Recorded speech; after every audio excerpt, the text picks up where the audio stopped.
he like tried to kill himself that night, called me into his room and had me like write out his will on a receipt. He like grabbed my hand under the table and like pressed my wrist. I was like, what are you doing? And he was like, I want to see how much pain you can handle. That's f***ed up. I knew that this was a bad, unsafe situation. We went up to his room and he said he was like, could kill me. I was so destructive in my 20s, and I mean, it's so obvious. Like, my dad died and suddenly I'm attracted to old men. Like, it's not rocket science, but yeah, I was like wild in my 20s. And I guess it depends like what mood you are when you like look back on things you do, because you can like have like a few different angles and like why you did something, depending on like what day it is. But I know like I had depression from when I was 14, and I had a few good years in my early 20s, and then I came back, and I had this weird philosophy that like, because my dad committed suicide, that's almost gives me a right to do it. Like, it gives like a legitimacy to it. And so I was like convinced I was going to kill myself. Like, it wasn't 19. I was like 100% I will kill myself. And so I did like loads of mental things because I was like, it doesn't matter what I do, because I'm for sure going to kill myself. So, you know, like the sleeping with old men for money, I did that being like, there's no consequence. I definitely won't be alive, and I definitely won't write a book where I talk all about it.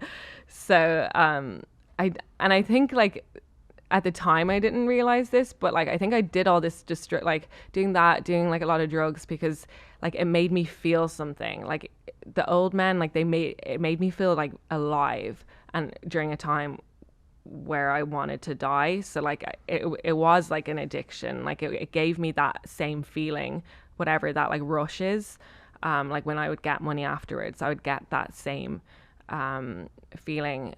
And not to like condone having sex with money or for money, but like out of all of them, it's not the very worst. There's so much in that I want to talk about, so I might be like going backwards and forwards a little bit here, but could you talk a bit more about that feeling of getting the cash, getting it in your hands, and how it made you feel?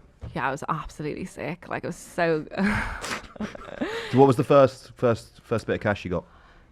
the first, I can't remember, because it like escalated. So it started with me like just dating older men, and like they pay for everything, and then, you know, then you'd be like, oh, will you buy me this handbag? Don't even wear handbags, but like, you know, buy me this $2,000 handbag. And then like you get a rush from that, but then eventually like you have to keep pushing it until you're like fucking strangers for money, because you don't get the same high from just like dating a guy that you're kind of into anyway, and he's like, will pay your rent sometimes.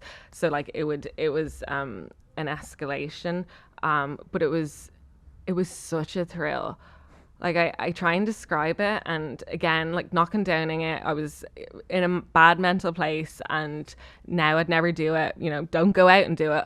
But how I describe like going the sex for money versus like having sex not for money, like sex now, it's like eating a cornetto, but like without the chocolate bit at the end. Like that's what the money was. It's not the main bit, but it's the best bit. Yeah, fuck me. It's so good. Like imagine you're having sex and then any sex, like good, bad, whatever, and afterwards someone just handed you $1,000. Yeah, it's like the icing on top of the cake, isn't it? Yeah, you'd be absolutely skipping home. Yeah. So it was so fun, and I never felt like I never felt a negative with the money, and even like I'm very blessed, like thank you Lord, but I'm attracted to ugly men. So like genuinely, well, not in your view they're not ugly, right? Or do you think they're ugly but that's hot? I know like I know, honey, I'm not blind. I can see they're ugly, but like that does it for me. Right. Like, every so often I'll go out with a guy that's not ugly, and I'm like, how did you slip through the cracks? How'd you get in? Yeah, I will be in, like I am into ugly guys, so that like a lot of the guys I was into, like a lot of them I would have had sex with anyway, and wouldn't have told them that. But I was like, what the fuck do you for free, bro? I got a dead dad and I'm into ugly guys. If you knew.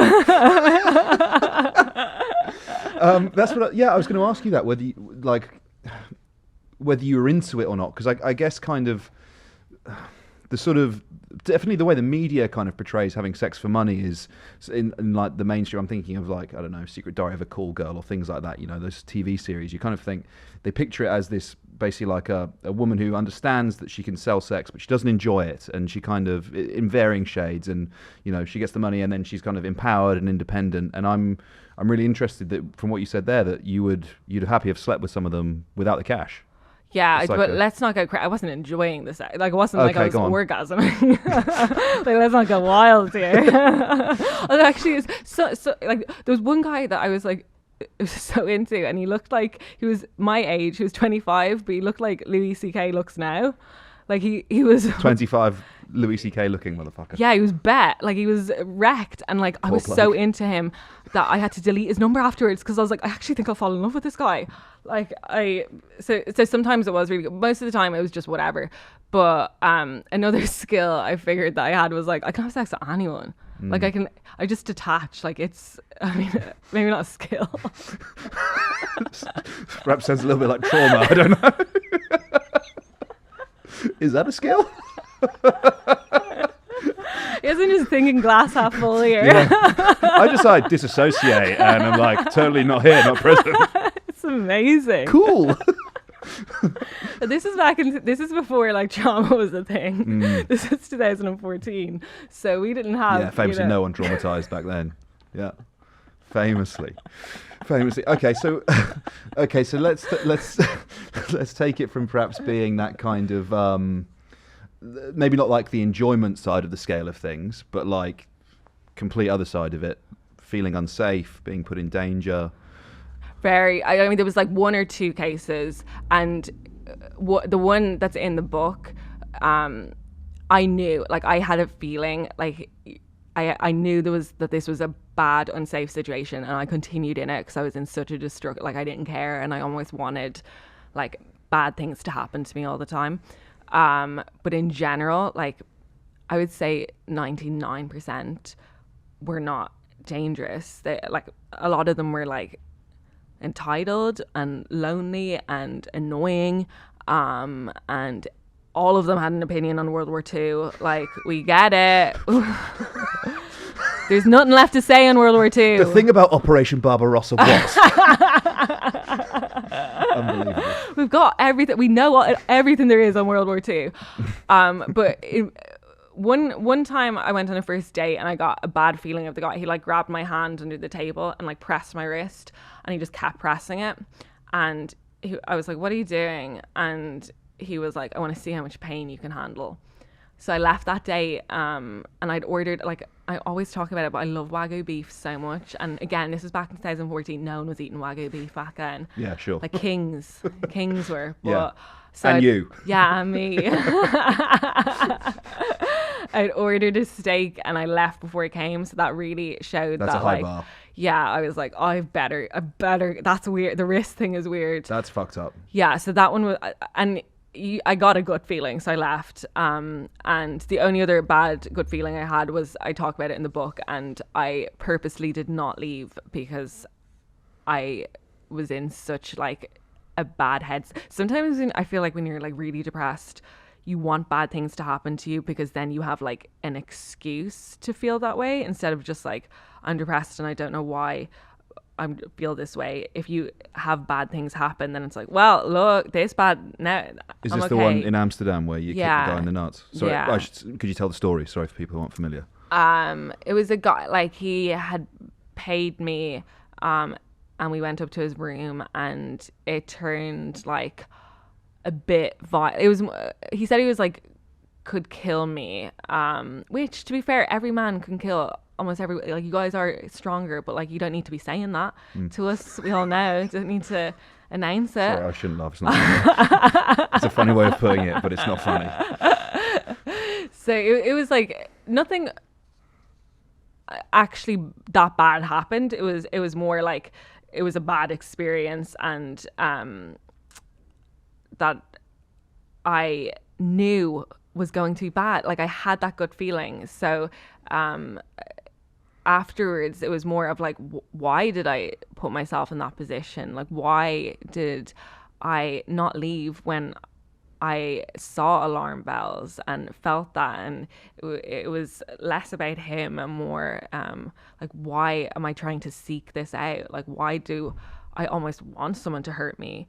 And it was, so then I can say, like, I have been hurt not by myself, by something else.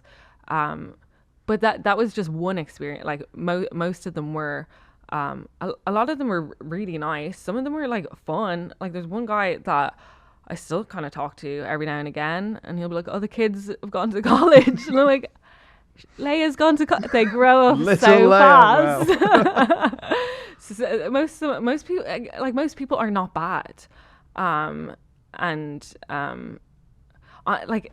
Besides that one kind of like scary experience, like honestly the hardest part was like the conversation, like the having to sit across from them at dinner and listen to their opinions on everything. And you know, you just kind of, I mean, I was drinking then, so like you can kind of make it a bit fun, but like that was hard. Having to convince them that you're like into it or enjoying yourself, or yeah, which like I can do a lot, but like so many opinions on everything, and they do a lot. Like they think you've never had an opinion, so they think they're making your life, telling you this of like, you're not going to believe this, thank God you're sitting down, but you know, this is what I think of linen. And it's like, right, okay. Like they think they're blowing your mind with everything you say, and you have to be like, oh no, are you gonna buy me those shoes? Okay. Yeah, that's fine. Okay, I'll listen to this for a bit longer. Did it change your opinion of men? No, I've always hated men. No, I'm kidding. No, did it change the way you saw men? Seeing that side. Yeah, so it really, like, even though I joke about it all the time, it definitely damaged my view of sex, because for a long time I did not view sex as like a loving thing. So once I like fell in love with someone, I'd be like, absolutely not having sex with you. So that created a lot of issues. Can't imagine why. Yeah, never wanted to have sex with someone I loved. And I think, I don't know, I think it like comes back to my dad. Not to be a cliche, but I like, and I don't agree with thinking this way, but like a lot of times I find male vulnerability pathetic, and I don't like, I know that's a wrong way to feel. That's like that's just my natural, like when a guy cries, I get like, ugh. I had this ex, and his son was like really sick, and he called the ambulance, and he started crying, my ex. And I was standing, and he was telling me to call an ambulance, and I was standing in the doorway, and he started crying, saying like, "Daddy loves you." The son was like too old to be saying dad, like the son was in his 20s, but like obviously he was sick. It was like a, you know, emotional moment, and I just stood there, and I just remember thinking, "You're pathetic." And I was like, I know this is so bad, I know, but that's what came to, like, so I had an issue for a very long time with male vulnerability, but I've talked through it in therapy. This is absolute catnip for a therapist. Like, I bet. Yeah. And she was like, because the first time you saw male vulnerability, like when you have a parent who's an alcoholic, the first time you see them vulnerable is going to be a bad state. So like the first time I saw my dad vulnerable was him like pissing his pants, shit-faced. So I think I've always associated it with, and I was like 5 or something, and I remember saying like, I hate you. I thought like it had that reaction in me then, so I think like it all ties to that. And so, but I have like worked through it in therapy, but I've had issues with that, and I think for a while I like, because you kind of see like the ugliness in people when you do things like that. But then there was a lot of good too. Like a lot of. Well, it's not black and white, is it? It's, I'm not expecting you to be like, yeah, this was amazing or this was terrible. It's just there's nuance to it. Obviously there is. So, you know, I don't think there's no problem with that. What was I going to say earlier on when you were first talking about sex and sexuality, sort of like as a younger person, and you described sex is something that sort of like boys do to girls, and the power dynamics of that struck me then, and I think it's kind of interesting in this context when we're talking about when you were having sex for money. How did that, when you were in LA, how did that change your view of sort of like power within sex, or did it reinforce what you thought before? Yeah, I've always been obsessed with like power moves. Like I think everyone's doing a power move every second of the day. That's the quote, isn't it? It's something like everything in the world is about sex, apart from sex. Sex is about power, or something. Oh, really? Something like that. Yeah. That's a good one. I'll write it down. Yeah, maybe you. I made it up. It's me. It's Ollie Dugmore, TM. But yeah, I love like, I'm just obsessed with power moves, and I'm very aware of like the power. Maybe I'm overly aware, like, and I think it's there sometimes when it's not. But like, I think women, we're told we have all this power, especially when it comes to sex. We're told like women decide, like women have all the power. Like a man, will fall on their knees. Like it's women that hold the power, and it's like, that's just shit men have told us so that we think, we're amazing. But it's a man always has the power. I get, like, I think I've said now 3 times that men can kill us, but like but I'm going for a 4th. But there's always that, like, it's not a conscious thing, but like when men are stronger than women physically, and that is always in my mind. Maybe I need to go to therapy for that, but I'm always aware of that.